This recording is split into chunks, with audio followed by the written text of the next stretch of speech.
Hello, welcome to AT&T ThreatTraq for April 15th, 2014. This program provides network security highlights, discussion, and countermeasures for cyber threats. Today I'm joined by Matt Kaiser. Matt is actually, I tend to think of you specializing in web malware and that sort of thing. So we'll be talking with Matt a little bit later about some Crimeware activity that's taken place. Also joined by Jim Clausing. Jim Clausing is joining us remotely here. And Jim, I tend to think of you as a sort of a malware analyst. Is that an accurate depiction? Yeah, that's how I describe myself most of the time.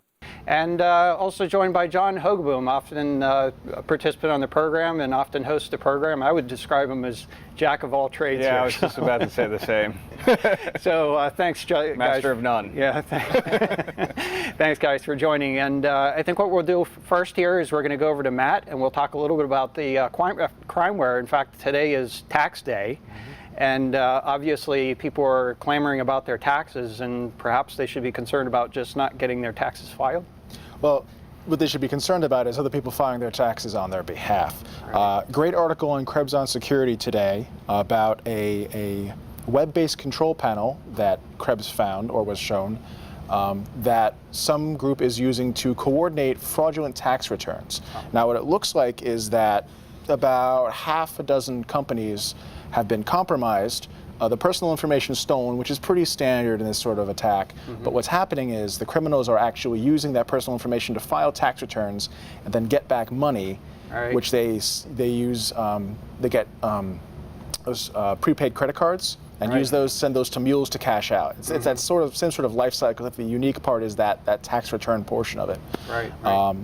And it seems that the web control panel that was found is fairly sophisticated, very organized. It's not just one or two guys somewhere in a basement doing this. It seems like they know what they're doing. They're tracking the status of every single return that's filed.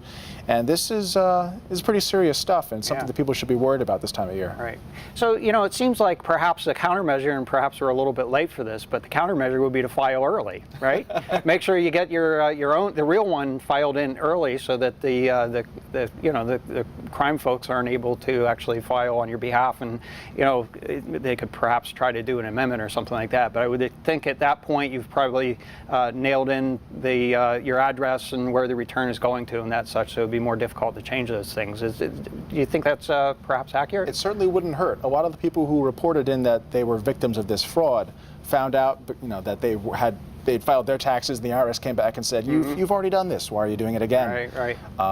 There is a PIN number that's being offered as a second factor of authentication in many of these cases. Unfortunately, it seems like some of the victims in this case, the PIN was actually part of the compromised data. So anything that you can present as your authentication can typically be stolen in this manner. Right, so if you've typed it in on a computer or something like that as you're preparing to return and perhaps haven't filed yet, perhaps that would be a possibility. Or if you have someone filing for you and you have to share the PIN with them. Yeah, absolutely. Okay. Gee, I wonder if, like with my taxes, I always owe, so I wonder if they'd pay for my taxes as well. Submit that to the government. I don't think that's going to happen. They're not going to do that for me? No, I don't think that's going to happen here. I think they're loading up on the ATM cards. So I don't know, Jim, do you have any thoughts?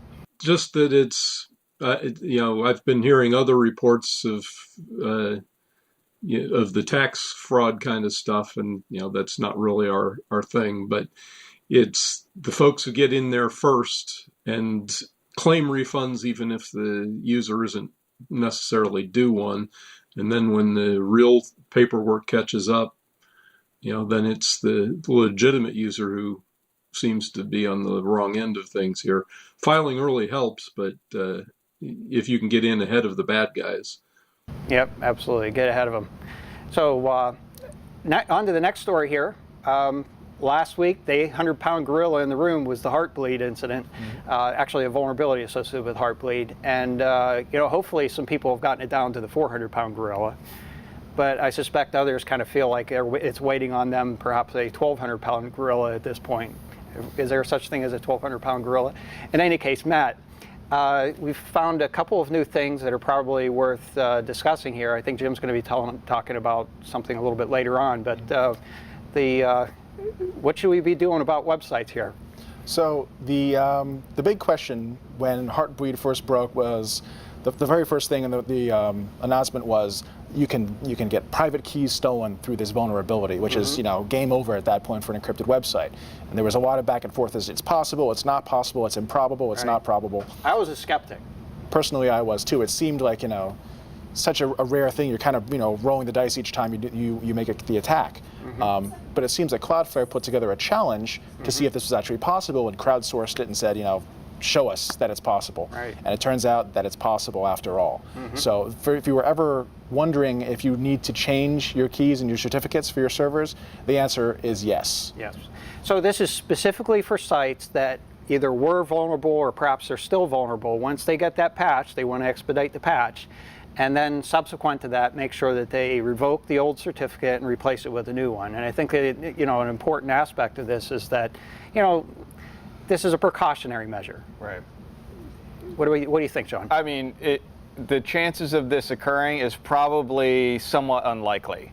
But it's better to err on the side of caution, in my opinion.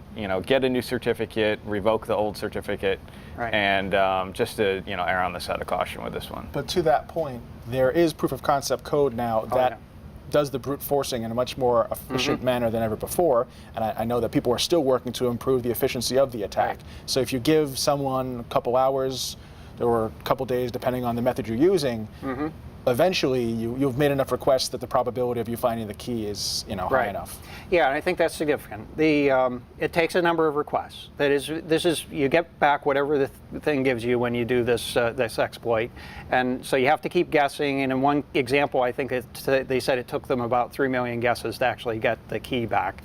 But once they got the key back, they would have the key, and so that's a part of this. The probability of someone having been exploited before the vulnerability was disclosed is probably very, very low.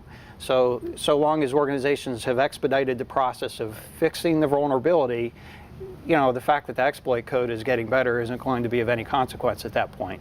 So again, it is a precautionary measure. And then beyond that, you still have to either, if you're trying to monitor traffic, still gain access to the encrypted traffic to be able to actually decrypt it using that key. And then on top of that, you'd still have to, if you wanted to masquerade as a site, you still have to draw somebody to that masqueraded site. So talk about the client-side attack. Yeah, so there'd be other activities that would have to take place to make that vulnerability or that exploit really effective in doing much else. All right. Leveraging this type, like if you were able to harvest a private key certificate and then leverage that with some of these DNS changer type things that we've talked about in previous shows, that would be a pretty powerful attack, because now you're altering the DNS response to pretend that your website is really such and such bank, and you've already got their certificate, you get an SSL encryption, it looks good. All those things, stars to align, is going to be pretty tricky. You're going to have to be a pretty savvy criminal in order to get that to happen. But it's not impossible. It's not impossible, and it's going to be somewhat localized if it does occur anyway, which perhaps makes good news media, but probably is not that significant of a concern. Yes, there are vulnerabilities here. They could be exploited, but the probability of it being exploited in some way that's meaningful or significant, compared to a lot of these other problems that we discuss on a regular basis, very low.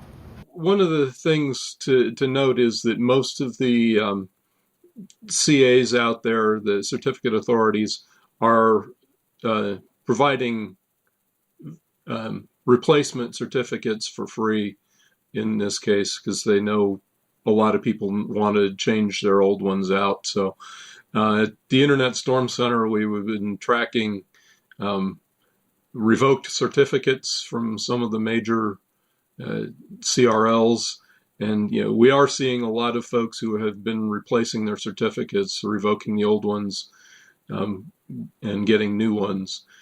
In some cases, it's difficult to tell whether the certificate has been replaced unless you've been keeping track of the serial numbers, because they aren't necessarily issuing them with new start dates. They're using the old, so they're backdating the effective date on some of the newly issued certificates. But yeah, that's something that we've been tracking over at the Internet Storm Center, and it's kind of interesting watching those numbers. All right, good. So, Jim, perhaps that's a good segue. The next thing that we wanted to talk about here is we've talked about the server-side aspect of this. Can you tell us a little bit about what folks should be thinking about in terms of the client-side vulnerabilities and how significant that is? That's been one of the big questions since this first broke. Everybody's focusing on the servers, and that's probably the place that they should be focusing first. The web servers, but where are all the clients, and are the clients vulnerable? And it turns out that some clients are vulnerable, and it's actually via drive-by. It's possible to exploit the clients. Now, what can you get out of the clients? You might be able to get passwords. You might be able to get session cookies. You're not going to probably be able to get something that is as useful long term as on the server side. But the other problem is, and we talk about this on the program all the time. These embedded devices, how many TVs and home routers and Blu-ray players and refrigerators. I don't know refrigerators, but how many of these embedded devices have the vulnerable version installed and are never going to get updated? There's been some talk in the last. Initially, there was some talk that Android was, was immune to it, and then it turned out that Android 4.1, 4.0, and 4.1 were vulnerable. And so you need to be aware of patches coming out for those, patches for browsers that may have had the OpenSSL statically compiled in with this feature turned on. I don't think it's really a huge problem. I don't see a lot of folks getting exploited by it and stealing a whole lot of information, but it is there. A lot of these vulnerable clients are going to remain vulnerable for a long time. Well, that's a good point. We've talked many times, as you said, about the fact that there aren't good patching processes around some of these devices that we tend to not think about as computing devices. We tend to think of as just an appliance, or you mentioned the television. I think perhaps on the good side here is that 99.9% of the traffic that's flowing through there is going to be downloaded video content, as opposed to a lot of correspondence or transactions that are taking place. I guess there would be kinds of things where you're looking up, perhaps going to YouTube or Netflix or something like that from a device, and there would be some transactions that you might consider to be sensitive, but hopefully a minimal amount. To get back to the point of some of these vulnerable clients, Kevin Short, a friend of mine over at the Internet Storm Center, posted something, I think it was yesterday or maybe a couple days ago, of testing out some of the clients, things like wget and curl that guys like us use all the time from the command line to download it. And there were versions of the older versions, well, not even that old, but even relatively recent versions of wget and curl and Chrome, were vulnerable to it until you got them patched. So, like I said, the client side, I think, is unfortunately going to be hanging around for a long, long time. Yeah, it's going to be hanging around for a while, no question about it. But on the good side, I have seen some applications that have been updated. On my mobile device, I've certainly seen some applications that have received updates, and I know for at least one of the ones that I saw over the weekend was related to patching this issue. So, hopefully the organizations that have taken some responsibility for security are going to, be pretty proactive and aggressive about getting these patches into place. And as you said, Jim, certainly there are going to be some things hanging out there. Okay, so let's take a quick look into the viewer mailbag here. And I guess one question that's been coming up actually somewhat frequently, I've had folks, friends and neighbors asking the same sort of question. So they, keep seeing conflicting reports about changing my internet passwords and what they need to be concerned about. Some say you have to change your passwords on all your sites, change them now, change them later. What's the question? So I'll go to you first, John. What are your thoughts about this? Well, I think there's a website out there that has kind of a list of a lot of the well-known websites that had this vulnerability. And I guess my opinion would be to go take a look at that, see if there's any of those sites are ones that you frequently use. And certainly, we know there's some social media websites and whatnot that had some compromise. So if you use those websites and then use that same password elsewhere, that might be something that you want to change. We always tell you don't use the same password on every single website that you use.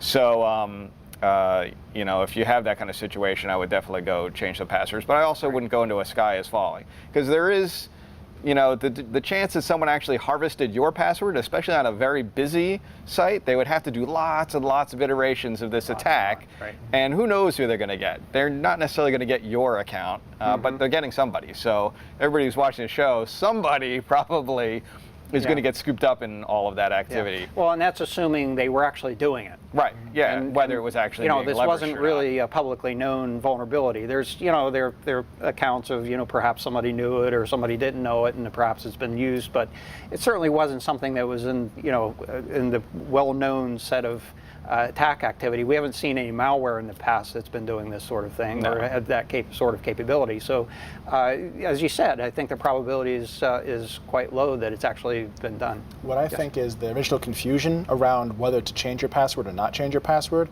was based on the fact that a lot of the popular sites hadn't actually fixed the bug yet. Right. And I think that people were saying, they were hesitating, don't go ahead and change all your passwords now because you'll have to do it again later because it's not fixed yet. Yeah, so I guess a couple of John, you referenced an external website. It's mashable.org, is that right? .com, I think. .com, perhaps. Okay, so we'll make sure they get a reference on the ThreatTraq site associated with this. But the significance here is that, when I took a look at it, we didn't see any financial institutions that were identified, or none of the major financial institutions that were listed were identified as having ever been vulnerable. Right. The e-commerce sites, the major ones that you would tend to go to for purchasing activities, they weren't shown as ever being vulnerable. There certainly were some social media sites that had, they identified themselves as being vulnerable, but had since fixed the problem. And certainly there's additional work that's going on to try to correct those things. And, so the question becomes, it's a matter of timing. That is, if you're using one of the sites, if it's been identified as vulnerable, you want to change your password after that vulnerability has been corrected, and make sure that you're not sharing passwords across different sites, right? All right. My 2 cents on this would be that you want to change the password, once the certificate has been reissued. Enable 2-factor authentication whenever you can. Then simply having a single password won't do them any good. And it doesn't hurt to change them early and then change them again later, although I know we tend not to like to change our passwords all that often. So the advice I was giving the middle of last week was, if you're worried, go ahead and change it, but you may understand you may need to change it again in another week or two. Now most of the major sites have updated and patched it, so now it's probably a reasonable time to change them if you're worried. Okay, good advice. Thank you. Before we get off of the whole HeartBleed thing, and you might get into this on the charts later on in the show, one of the things that I think is important for people to know is it's not just your web servers that are potentially vulnerable here.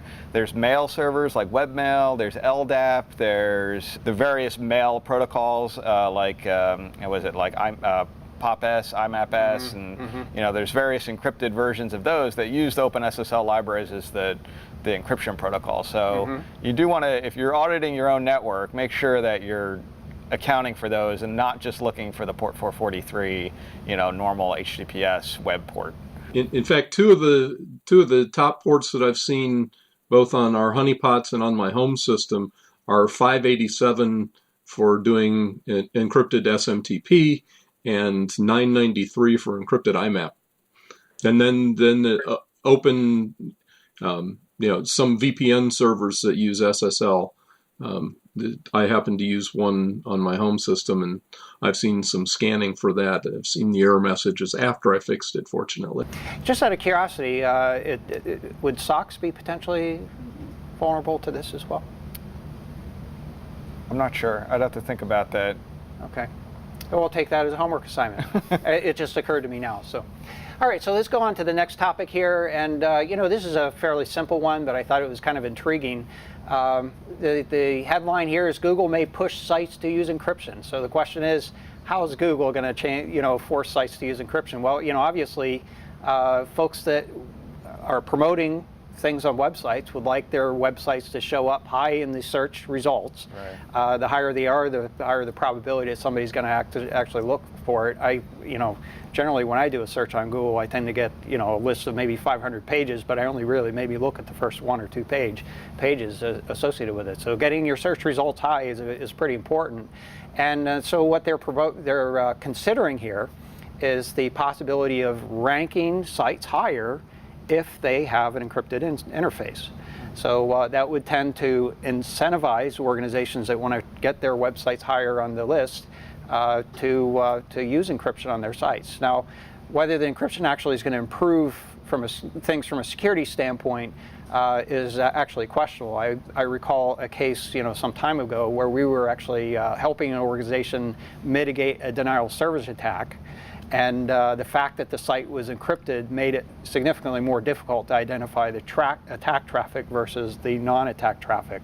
So the question becomes, do you really want encryption if your biggest objective for a particular site is for the purpose of reliability?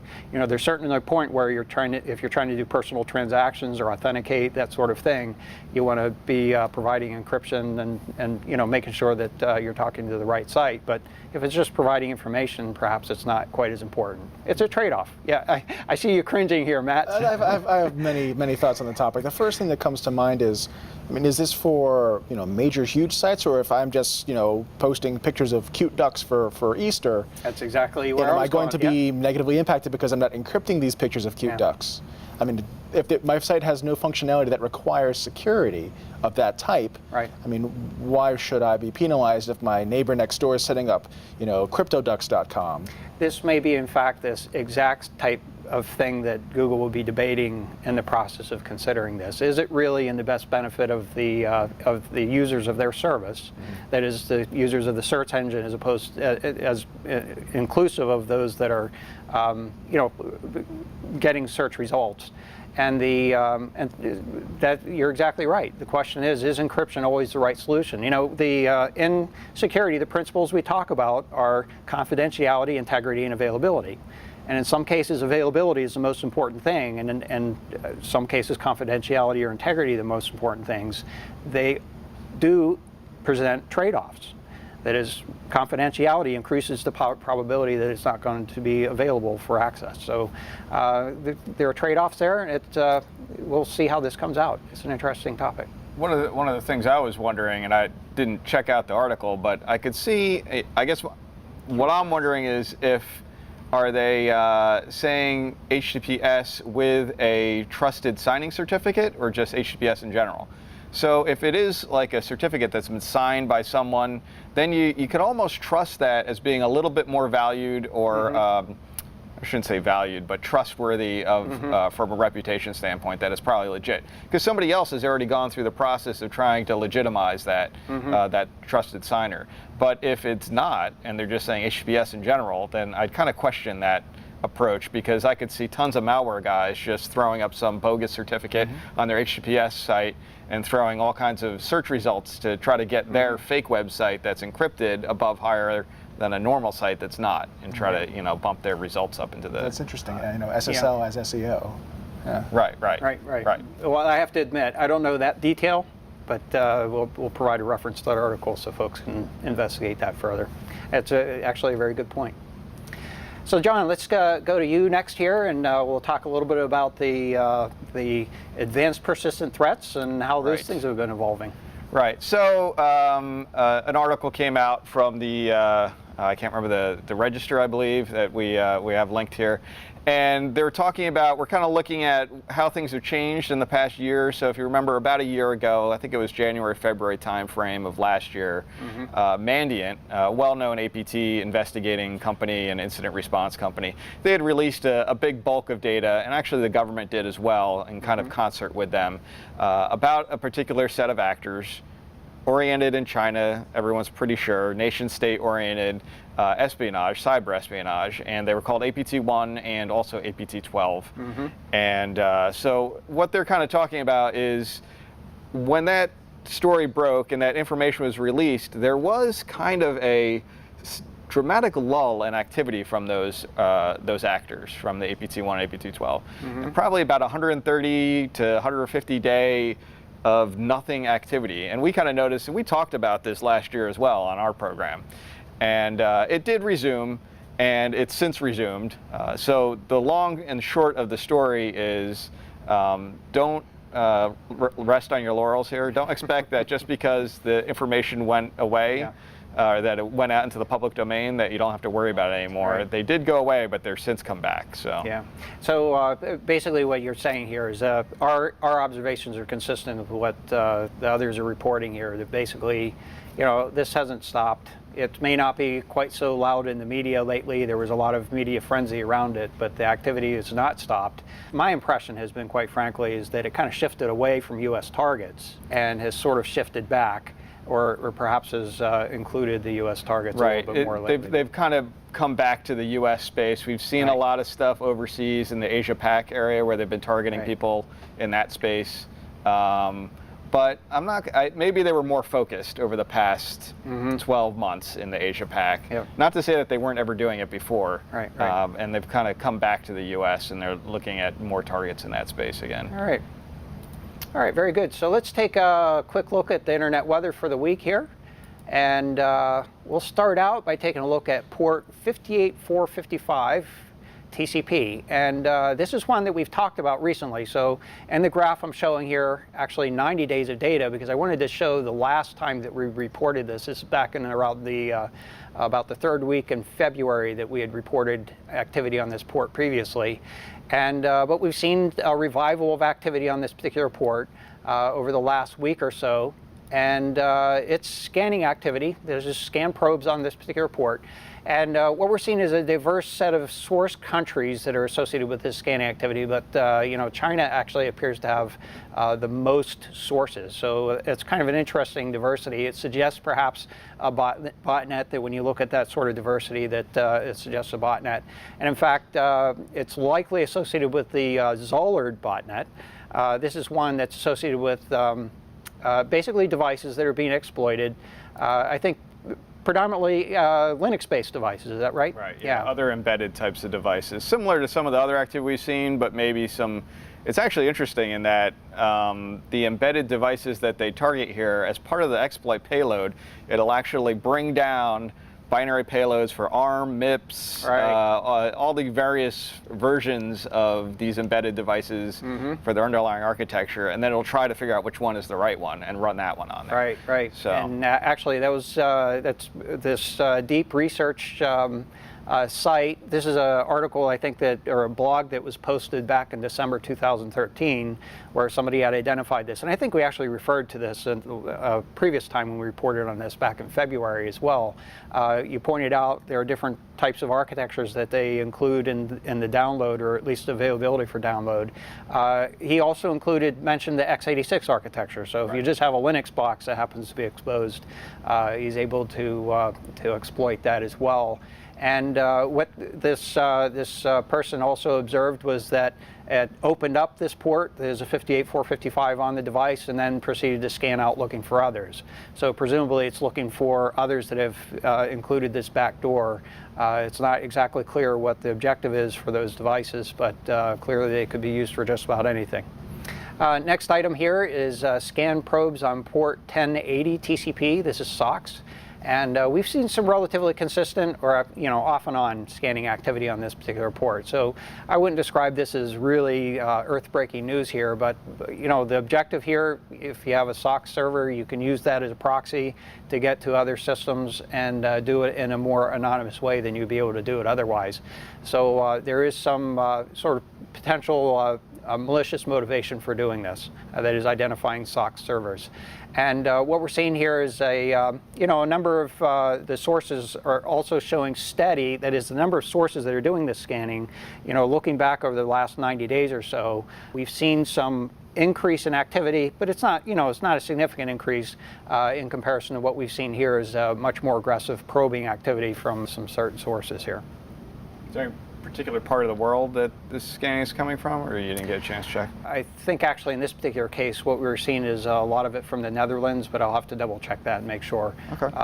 Likely we'll be reporting on this again sometime in the next week. Well, or we've so, got so our we'll take a homework little assignment closer regarding look. this one We've as also well, got right? another homework here. Next item here, and this goes right into the HeartBleed topic. This is probing on what I described as SSL-enabled ports.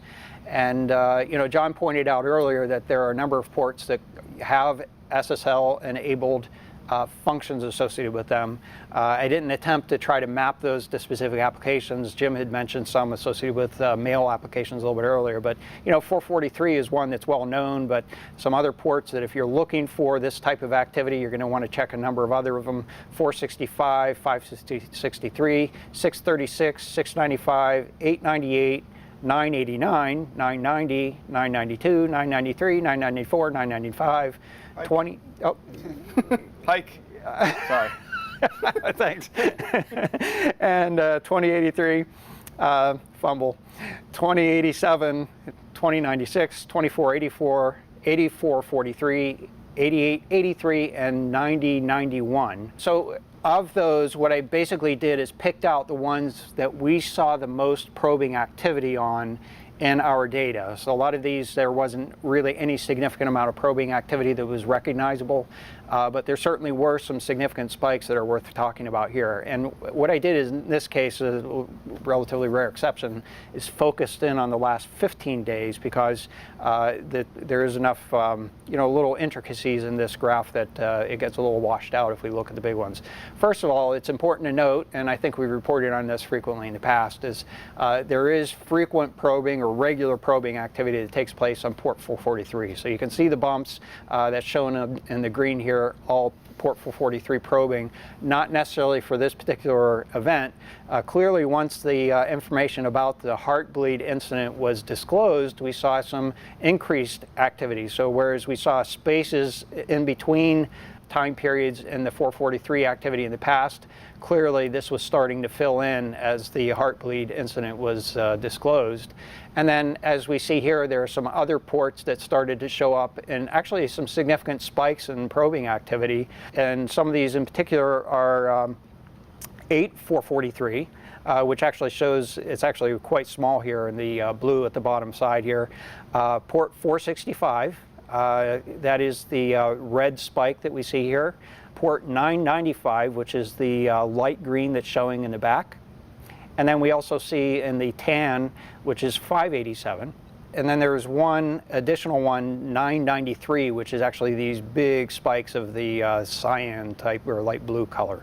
So significant activity that seems to a large extent died off over the weekend and continuing into this week. So hopefully most people have gotten their legitimate probing out of the way to identify potential vulnerable sites.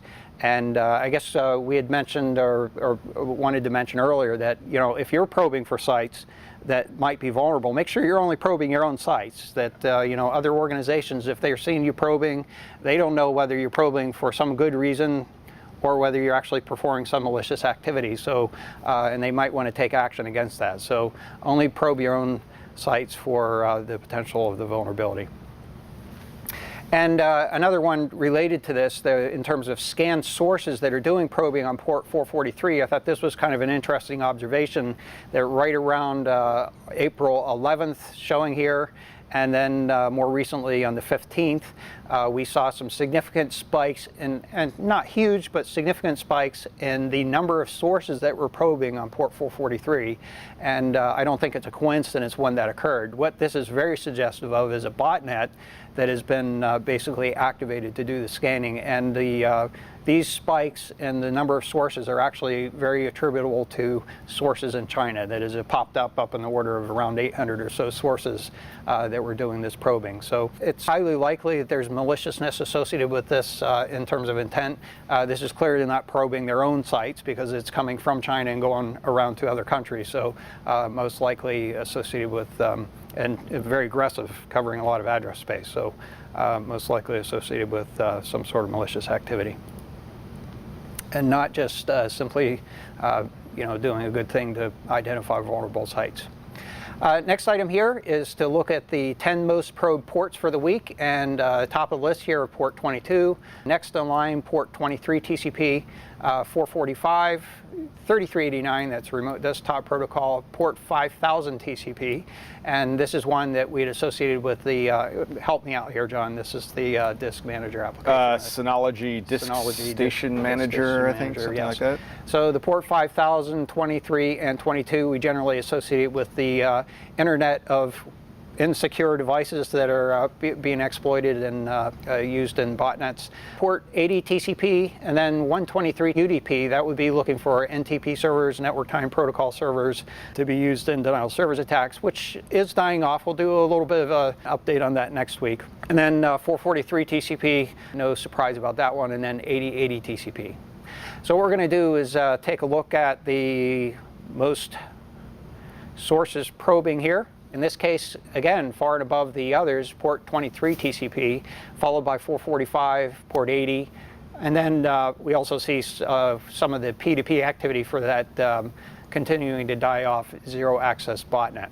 I wanted to give a little bit of a composite update here as a final item of the activity that we're seeing associated with this probing activity on port 22, 23, and port 5000 TCP. And basically this is looking back at the last, 120 days. And you can see where, we had sort of this norm of activity that, around 90 plus days ago. And then started to see a ramp up on port 22. Saw this bump of activity on port 23 that joined into the fun, and then eventually saw a significant increase in the scanning activity on port 5000. And we've referred to a number of times this sort of sawtooth behavior that we've seen on port 5000. You can also see it on the port 23 activity as well. So clearly this is activity that's associated with this botnet. And you can even see, as the port 5000 picked up, there was sort of a drawdown on the activity on port 22 and 23, with emphasis on port 5000. That is, that looked like it was a sweet target to go after for these folks and to capture more devices. And clearly this activity is going on. It's no less of a concern than it was before, even though there may not be as much probing. There's a good possibility what they've done is they've partitioned off the botnet. They're using it for some other activities. Jim, you had reported about the activity using doing Bitcoin mining on these devices as well, right? Right. There was some evidence of some of the malware that was infecting some of the devices that were doing the scanning that would also do the Bitcoin mining. All right. So we've seen in the past, we've seen these used for denial of service attacks, Bitcoin mining, click fraud has shown up relatively recently, and anonymizing proxies. Right. And phishing websites. We've seen phishing some websites, isolated cases Absolutely. where they'll dump a fake phishing page on these compromised devices and then point some dynamic DNS at that IP. Yeah, so no good coming of this. And this is something that we're going to continue to try to work and see if there are some deterrences that can be put in place. All right, so that's our program for today. First of all, I'd like to solicit your feedback on our new format here. Hopefully this is a little more dynamic. I'm kind of enjoying it. Jim, unfortunately, still has to endure the remote access, being somewhere out in the middle of the bowels of Ohio out there. But we certainly welcome his participation. But in any case, we look forward to your feedback. If you'd like to get in touch with us, you can get to us through email at ThreatTraq@list.att.com. You can also get in touch with us through Twitter. Our handle is @ThreatTraq. The ThreatTraq video is available on the AT&T Tech channel. It's att.com/ThreatTraq. And it's also available on YouTube at the AT&T Tech channel. An audio-only version is also available on iTunes. I would like to thank you for joining us today. Thank you, Matt, John, and Jim. I'm Brian, and we'll be back next week with a new episode. Until then, keep your network safe.